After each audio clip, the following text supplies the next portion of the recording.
6 LinkedIn Ads Myths Debunked on this week's episode of the LinkedIn Ads Show.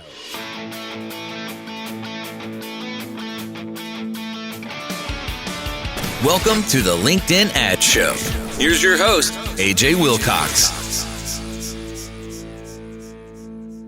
Hey there, LinkedIn Ads fanatics. Over the year, we've heard a lot of myths about LinkedIn ads. Today, we're going to bust them like Jamie and Adam, if you get the Mythbusters reference. First off, we've got some really cool stuff in the news. Matched and saved audiences are now under one page called Audiences. And this is gradually being rolled out, so if you don't see it already in your account, you may notice it soon. And I think this is a great change. Anytime that we can get more information on one page more compactly, I'm usually a fan of it. And it does make sense to have all different kinds of audiences all in one location. Document ads are also out and in full force. You can attach PDFs, PowerPoints, really any kind of media that has multiple pages, and then you can gate them with a lead gen form. So for instance, you can say, for the first 3 pages of this ebook, I want someone to be able to scroll through it, but then once they reach page 4, it displays the lead gen form and they need to fill it out in order to progress. It sounds really cool in theory, and it worked so well during the initial beta that didn't have lead gen forms. I thought this was going to be an amazing ad format, but we've tested it quite a bit and we haven't yet found better performance than before just with single image ads and a lead gen form. But I'd love to hear about any of your experience if you're experiencing anything differently. There's also a new feature called Media Library, and it allows you to upload multiple images at a time and then use all of those multiple images, up to 5, to create multiple ads at a time. And this is just creating image tests because all of these ads are going to have the same intro and the same headline, but just with a different image. So pretty cool if you're testing your images. If it's rolled out to your account, you should be able to access it within Campaign Manager by clicking inside of a campaign that's either for single image or video ads and clicking on Create Ad. Then when you click on Upload for images, it'll bring up the media library. The Certified Marketing Experts program is live. You've heard me before talk about getting LinkedIn certified, and this is how you do it. There are quite a few different levels, and they take time to graduate through them. So if you haven't already, go get started now. The link is in the show notes. We've also noticed that the floor bids are gone in many of the accounts we have access to. The way it used to work is that you would enter a bid that was below the floor, and it used to pop up a message telling you what the minimum bid is for that audience. And it wouldn't let you run unless you put in a number that was greater than that. But now on many of our accounts, I'd say at least half, it pops up a message that says, your bid of X may be too low to reach your target audience. Increase your bid for better results. Now, initially, I expected that this change was because the LinkedIn Audience Network clicks are significantly cheaper than the floor bid to reach a LinkedIn audience. So if someone bids below the floor, they would just be getting mostly traffic from the LinkedIn Audience Network. But I kind of proved myself wrong on this because I went to go create a campaign even with LAN turned off, and the same message still appears. I do think this is good because I've always hated that there is a floor bid in order to advertise on LinkedIn. That's never made sense to me. So I do like this, but I haven't heard from LinkedIn why they did it. And it's truthfully uncharacteristic of them. All right, without further ado, let's hit it. We're going to jump into 6 different myths that we've heard about LinkedIn ads, and we're going to debunk them, give you the truth. Myth number 1, LinkedIn ads are too expensive. We have to start out by saying that the word expensive, it's relative. If you look at just the costs on LinkedIn compared to other platforms, those front-end costs, we see averages of $8 to $14 cost per click in North America. And certainly that's going to be significantly higher than other platforms. You might be paying $3 to $5 per click on Facebook, for instance. But you do have to put this into perspective because with other media, you're casting a really wide net in hopes that your ideal target audience may represent part of where that net lands. But with LinkedIn, we get to be so specific about our targeting that we make sure only our ideal customers are getting hit with our ads. So you're really just shifting the costs. Like on Facebook, you're going to pay less per click, but reaching a lot more people who aren't qualified as part of your ideal audience. On LinkedIn, we're paying a higher rate for them to reach only the ones who matter. And we see this time and time again when you start looking at the way that LinkedIn leads translate into your CRM. We see that even though the costs per click are 3 to 5 times higher on LinkedIn, than they are on something like Facebook. When you start calculating your cost per sales qualified lead on the back end, we regularly see that the cost per sales qualified lead from LinkedIn is half that of Facebook. So we pay a premium to have much less waste. Of course, the platform really is truly expensive compared to others, and it's possible that your business may have been priced out of the market from using LinkedIn ads just because those front-end costs are so high. So if you can't show an ROI, then yes, I agree with this myth. But otherwise, especially compared to other platforms, LinkedIn is not too expensive. And we see evidence of this because costs have been rising.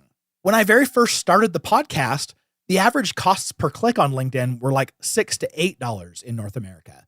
And they've kept rising more and more, not because LinkedIn is arbitrarily raising prices, but because more and more advertisers are finding value and they flock to the platform, and competition has those costs per click rising. I'll also remind you that back in 2008, when the LinkedIn platform launched, the floor bid for LinkedIn ads was $2. And even at the time, I heard a lot of advertisers still saying that LinkedIn CPCs were too high, even back when they were $2, and now we're like $8 to $14 on average. So if you're just getting started with LinkedIn ads, I would recommend a starting budget of at least $5,000 and realize that those front-end costs are going to be more expensive, but on the back end, because the lead quality is so much better, they tend to be cheaper. So watch your leads all the way through the funnel. Episode 71 was all about that. So make sure you go back and listen to episode 71 on how to actually track those leads all the way through the sales funnel. And there are certainly ways of bringing costs down on LinkedIn. Some of the cool tricks that we've used are sending traffic to your website or landing page with LinkedIn so you know the traffic is amazing, and then retarget them with both Facebook and Google, which are fantastic technologies for staying in front of those prospects at really low costs. And I'd also recommend potentially using the LinkedIn Audience Network, because then you'll get reach all around the web and on certain apps for significantly lower costs than what you pay on just the LinkedIn network. All right, myth number 2, LinkedIn ads don't work. Well, if they didn't work, we wouldn't see the same level of adoption that we do. If you're listening to this podcast, you're obviously taking the LinkedIn ads channel very seriously. And likely you've seen a lot of good results, so you may not be the ones who are saying this myth, but we've definitely seen that if it's not working for you, you're probably doing it wrong, or you just got priced out of the market. Okay, here's a quick sponsor break, and then we'll dive into myth number 3. The LinkedIn Ads Show is proudly brought to you by B2Link.com, the LinkedIn ads experts.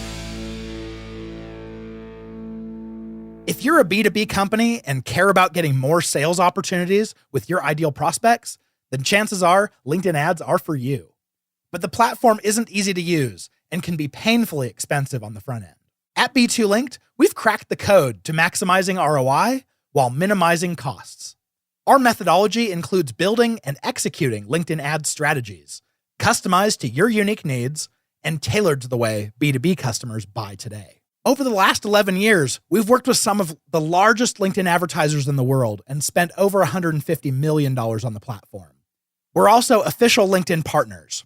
So if you want to generate more sales opportunities with your ideal prospects, book a discovery call with us at b2linked.com/apply.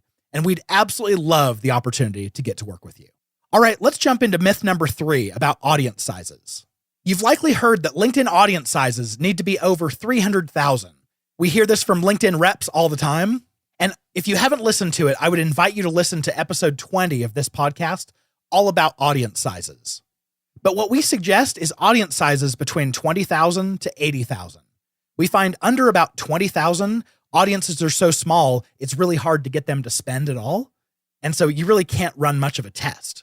But as soon as audiences get over about 80,000, there tends to be something about that audience that we could then split it in half to learn something about how those audiences react. We call this micro-segmentation. So for instance, if you were advertising to marketing decision makers, that could just be one campaign that is, let's say, job function of marketing with seniorities of VP and above. But instead, we would split that audience up into 2 separate campaigns, one of just marketing VPs and the other one of just marketing C-levels, so CMOs. If your LinkedIn rep sees it, they're probably going to tell you that your audience sizes are too small and you need to combine audiences. When I've heard this argument in the past, it seems like they think that because an audience size is smaller, that you're not going to spend the whole budget. But realize that when you start micro-segmenting, you're still reaching your entire total addressable market. You're just breaking them up into smaller buckets. Whether it's one campaign or 8 campaigns, you're still reaching the same audience. You're just segmenting them smaller so that you can learn from them.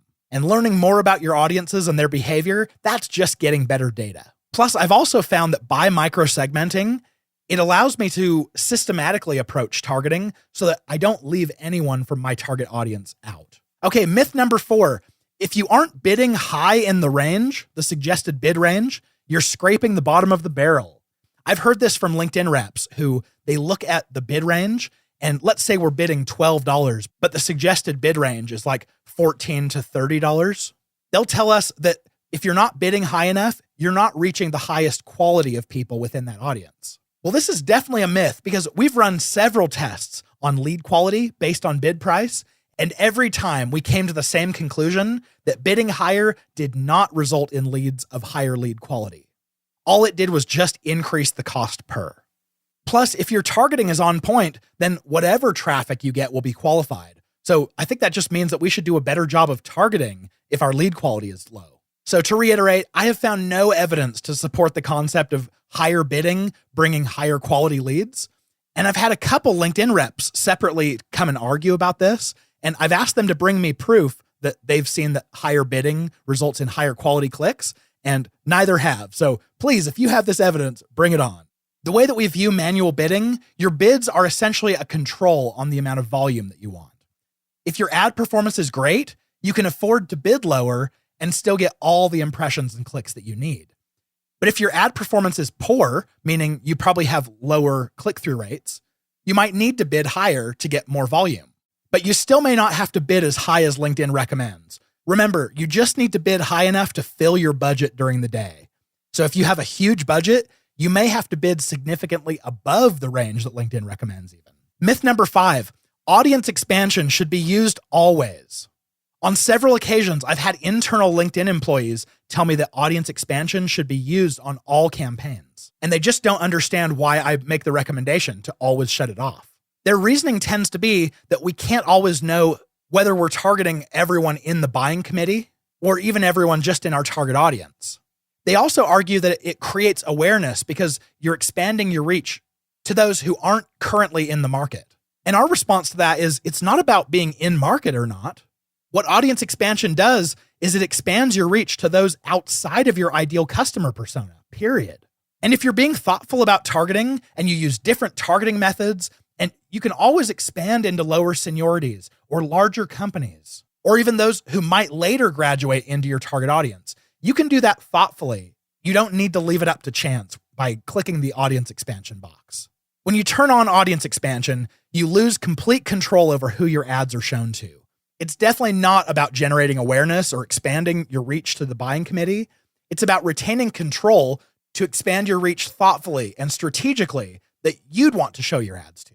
Okay, myth number 6, you shouldn't touch your campaigns for 30 days. We've heard this on several occasions, that you really need to be hands-off until campaigns accrue data. You need to understand that LinkedIn's ad learning period is usually about 1 to 1.5 days. So if you're running something for 3 to 4 days and it's spending at a pretty good clip, if performance is terrible, you really can shut it off or pivot right then. Chances are that trends are going to continue. So don't feel like you have to spend thoughtlessly on something that doesn't work for 30 days just because you've been told you need to give it more time. Those front-end metrics do generate pretty quickly. So even though advertising does take time to see results, you don't need to wait that long to see general patterns or trends. All right, I've got the episode resources for you coming right up, so stick around.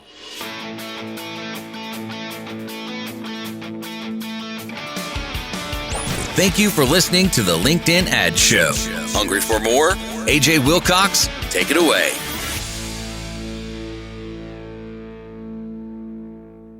All right, we covered the new audiences feature, the document ads feature, the new media library, and the certified LinkedIn marketing experts program. Those links are all down in the show notes.